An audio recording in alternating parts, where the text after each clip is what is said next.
gabayada dhaqanka maansooyinka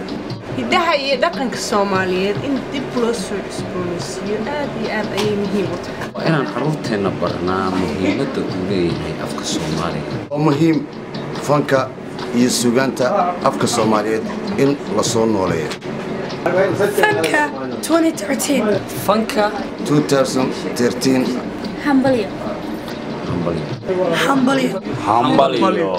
fanka 2013 hambalyo Alaye hoyalaye hoyalaye hoye Allahe de hoyalaye hoyalaye hoye Tacliinta gargaar leh dugsiga oray u soo gaadha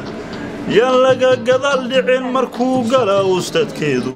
galab iyo wixii subax la dhigo galiya labtina gidi wada xafida oo darsiga yaa la gaaran waayay hagogoynin buugaagta oo gigsa qaalinkaaya af Soomaaliga wakaasoo waa murtada daayse fanka 2013 hambalyo